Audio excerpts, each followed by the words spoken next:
Now let's think for a second on macro.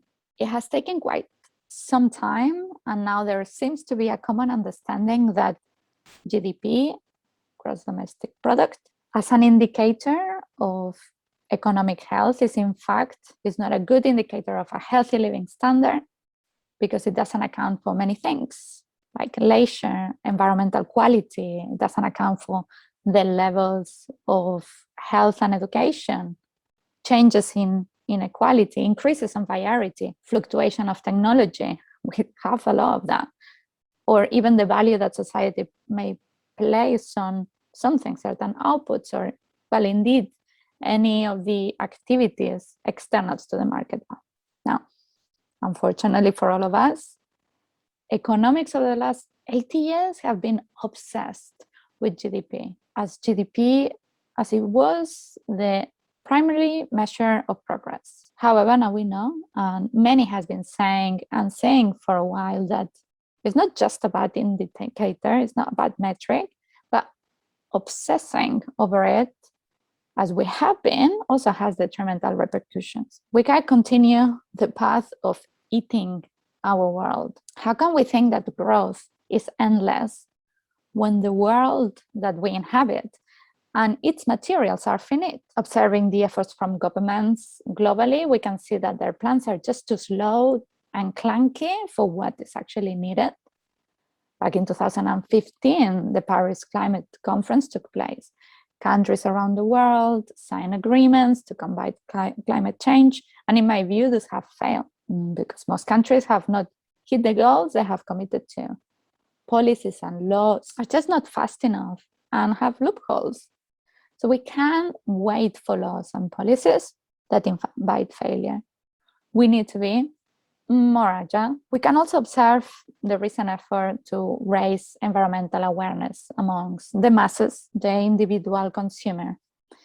How Sir David Attenborough lifetime of service have made our population aware of the irreversible facts from our behaviors. Or how Greta Thunberg, the back then 15 years old, who skipped school and showed a mirror to the world, revealing the devastating threats to our livelihoods. I personally have adjusted my behaviors, my consumption, my choices. Now, aside of these two angles, politics and population, I see the biggest target gap that needs to be addressed today. And that's organizations. So here we are. That's where we all can make a big dent.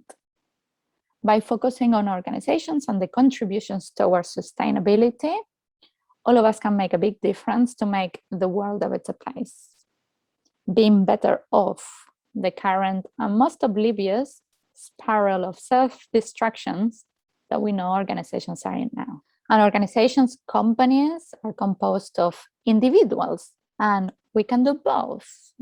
We can do good and we can do well. In fact, it's more rewarding. People, planet, products is a trifecta that needs to combine in our day-to-day and guide our decisions to make our efforts worth them. But how? So I give you 3 words: sustainable, happy, profit. What you can do obviously depends upon your context. Are you the CEO of a multinational company, or are you the unpaid intern for a small local nonprofit? Both of you and everybody in between can contribute.